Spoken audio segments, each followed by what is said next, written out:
இன்றைக்கு இந்திய இராணுவத்தில் பணிபுரிந்த முன்னாள் இராணுவ வீரர்களுக்காக அவர்களிடத்திலே சென்று அவர்களுடைய பென்ஷன் சம்பந்தமான குறைகளை தீர்ப்பதற்காக இந்தியாவில் கிட்டத்தட்ட 206வது இந்த அவுட்ரீச் ப்ரோக்ராம், அதாவது கிரீவன்சஸ்க்கான கூட்டம். இது வந்து 206. நம்ம தமிழ்நாட்டில் இது வந்து 52வது மாநாடு.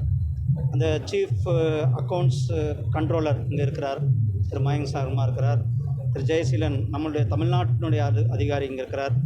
கிட்டத்தட்ட இது ஒரு மிகப்பெரிய இராணுவ வீரர்கள், நாட்டிற்காக பாடுபட்டவங்க, அவர்களுடைய கிரீவன்சஸை அவர்களிடத்திலே சென்று அவர்களுக்கு தீர்த்து வைக்கும் விதமாக ஒரு முகாம் கூட 5 வேன் தமிழ்நாடு முழுவதும் போக இருக்கிறது.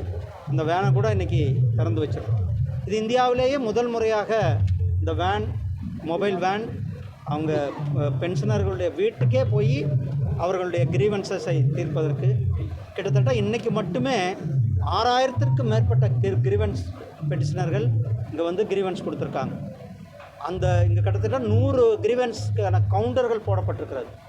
இன்றைக்கி இங்கே வந்திருக்கிறவங்களுடைய அத்தனை பேருடைய கிரீவன்ஸ் இங்கேயே முடிக்கப்படும். ஏன்னா இன்டகிரேட்டடாக அனைத்து சகோதரர் துறை சார்ந்தவர்களும் அவர்களுடைய ரெக்கார்டை வச்சுக்கிட்டு ஒரு ஆஃபீஸர் இருக்கிறார்,